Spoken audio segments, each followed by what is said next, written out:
ভরা দুটি চোখে। আজকে সকালে ব্লগটা চালু করলাম। আজকে আরামবাগ যাচ্ছি মাল আনতে।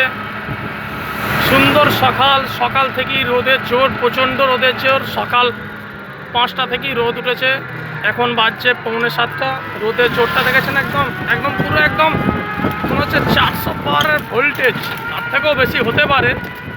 তা সকালবেলায় বেরিয়ে পড়েছি রোদের জন্য। দেখুন গাড়ি আসছে, এখন ঠান্ডা একটু হাওয়াটা সকালে দিচ্ছে। আমি আস্তে আস্তে গাড়ি চালিয়ে যাচ্ছি, আর একটু দেরি হবে, তারপরে আরামবাগ পৌঁছে যাবো। আপনাদের একটু দেখাই সুন্দর সকালের একটু মাঠটা। এখানটা আবার বাম্পারে ভর্তি, প্রচুর রাস্তা প্রচুর খারাপ।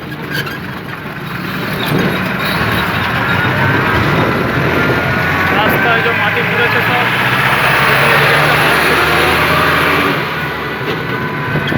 বাসে এখন সেরকম ভিড় নেই সকালবেলায়। এখানে আমাদের এদিকে মাঠটা দেখুন, জলের জন্য খরা, একদম চাষ কিচ্ছু হয়নি।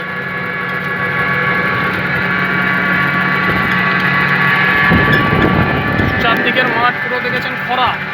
এই বছর বর্ষার চাষ হবে নাকি সন্দেহ। আকাশে জল নেই, আকাশ একদম পুরো একদম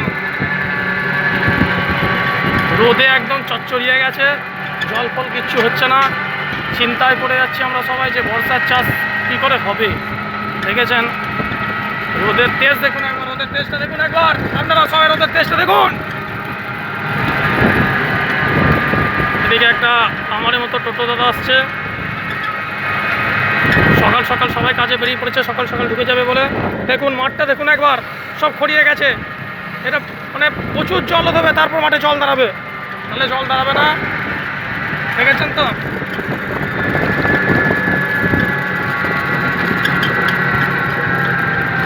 রাস্তা যে কবে হবে তার ঠিক নাই। রাস্তা প্রচণ্ড খারাপ, এখন সাবধানে গাড়ি চালাতে হচ্ছে, খুব সাবধানে।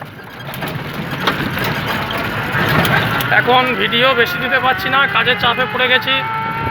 বন্ধুরা ভিডিও দিতে পারছি না বলে কিছু মনে করবেন না। তা সাবস্ক্রাইবটা অবশ্যই সবাই করে দিন, আর আমার পাশে থাকুন, সঙ্গে থাকুন। কমেন্ট করে জানান যে আপনারা কীরকম ভিডিও দেখতে চাইছেন, আমি চেষ্টা করব সেরকম ভিডিও দেওয়ার। কী করে বলবো তোমায় আসলে মন কি যে চায়, কেন সে পালিয়ে বেড়ায় তোমার থেকে। নাচবো গাইবো যতক্ষণ বাঁচবে তুমি ততক্ষণ, নাচবো গাইবো যতক্ষণ বাঁচবে তুমি ততক্ষণ।